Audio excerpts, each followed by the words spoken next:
네, 지난 10년간 전국 170여 개 성폭력 상담소에서 상담했던 내용들을 총체적으로 되짚어보는 토론회가 오늘 열렸다고 합니다. 이슈플러스 신세아 기자와 얘기해 보겠습니다. 신 기자, 포럼이라고 하던데 어떤 포럼인가요?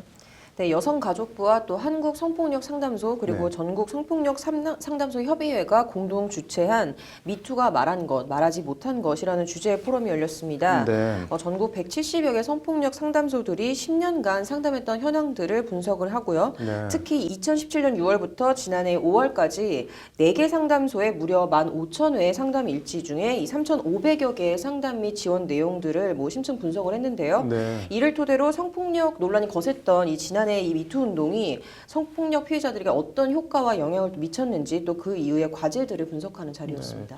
분석 대상이 상당히 많은 것 같은데 초점이 어떻게 되나요?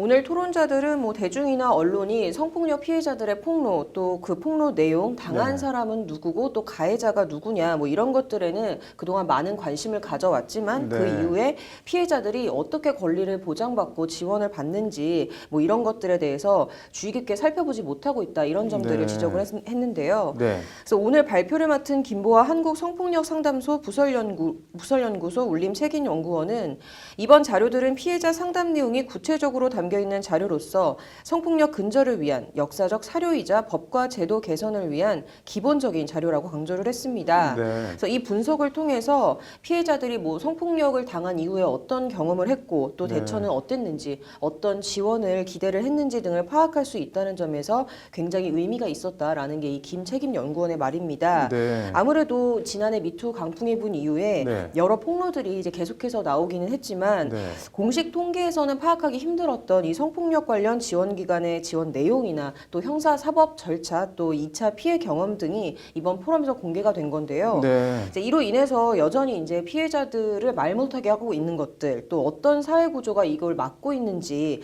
이를 되짚어봤다는 점에서 굉장히 그 의미가 높다고 할 수 있겠습니다. 일종의 사례 분석이 됐을 것 같은데 제시된 사례들이 있나요? 일단은 이번 자료들은 좀 바깥으로 공개하기가 굉장히 어렵고 조심스러운 네. 점이 있어서요. 이제 그들의 실제 말을 그대로 인용을 할 수는 없었습니다. 네. 근데 피해 사례 유형만 간단하게 말씀을 드리자면 성추행, 강간, 사이버 성폭력, 네. 그다음에 스토킹, 음란 전화 순으로 피해가 집계가 됐는데요. 네. 여기서 좀 주목할 점은 이 카메라를 이용한 촬영 범죄 비율이 네. 2006년에는 전체 성폭력 범죄 중에 한 3.6% 정도 차지를 했는데 네. 2015년에는 무려 24.9%라는 엄청난 비율로 늘어나면서 카메라나 온라인 또 이런 디지털 기기를 이용한 성폭력의 심각성이 좀 증가하고 있다라는 점입니다. 네. 근데 이게 어마어마하게 늘어나고 있는 이 상담과 고소 건수에 비해서 이런 성폭력 기술을 이제 기술적으로 삭제까지 전문적으로 맡고 있는 곳이 매우 적다 보니까 좀 피해자 지원의 공백이 계속되고 있는 거 아니냐 하는 게 이제 오늘 토론회 참가자들의 지적입니다. 네. 이른바 리벤지 포르노가 창궐하고 있는 것 같은데 토론회가 미투 말하지 못한 것이라는 제목인 것 같은데 미투 관련해서는 어떤 말들이 나왔나요?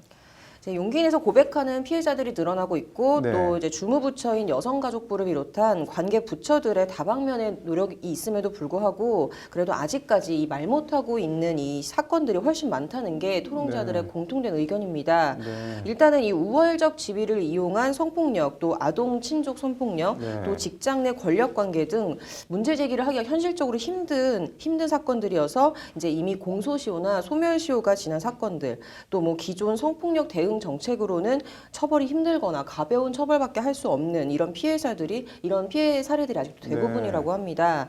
그래서 여기에 이 성폭력 피해자 지원 체계가 지속적으로 강화됨에도 불구하고 이 미투 운동에 대한 반격의 일종으로 이제 피해자에 대한 2차 피해도 계속되고 네. 있다라는 게 이제 오늘 참가자들의 지적입니다. 네. 그래서 수사 또는 재판 과정 또 언론의 보도 방식에 의해서 아니면 SNS 온라인상 악성 댓글 네. 또 무고죄 고소나 손해배상 청구 등 이런 역고소 등으로 이루어지는 2차 피해로 인해서 이제 여전히 피해자들은 임을 담을 수밖에 없다라는 네. 이제 그런 상황으로 몰린다는 겁니다. 대안이나 해결책이 제시가 됐을 것 같은데 어떤 내용들인가요? 일단 이 성폭력 현재 있는 관련법들에 대해서 네. 뭐 좀 뜯어 고치거나 새로 만들자 이런 대안들이 나왔는데요.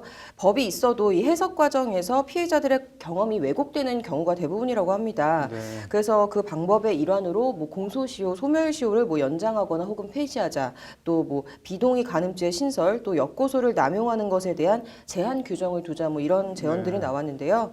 성폭력 관련 법 해석과 집행 과정에서는 뭐 또 하나의 사회적 문제점으로 꼽히는 이 장애인 성폭력 사건의 판단 기준을 높이고 또 가해자들에 대한 처벌 가능성을 높여서 네. 이제 이런 피해자들이 확신을 가지고 신고를 할 수 있도록 하자라는 의견들이 나왔습니다. 네, 이외에도 국선 변호사 제도와 같은 이 피해자 법률 지원 제도를 개선을 하고 또 앞서 잠깐 말씀드렸듯이 피해를 상담하고자 상담소를 찾아오는 사람들은 기하급수적으로 늘고 있는데 네. 이거를 이제 실질적으로 도와줘야 되는 상담소가 뭐 굉장히 소화하기가 좀 힘든 상황이라고 합니다. 네. 그렇기 때문에 뭐 제대로 된 운영을 위한 이 상담소 전문 인력 충원이나 뭐 지원 강화가 필요하지 않겠냐라는 의견도 나왔습니다. 네, 뭐 총체적으로 한번 손을 봐야 된다는 것 같은데 필요해 보이네요. 오늘 잘 들었습니다.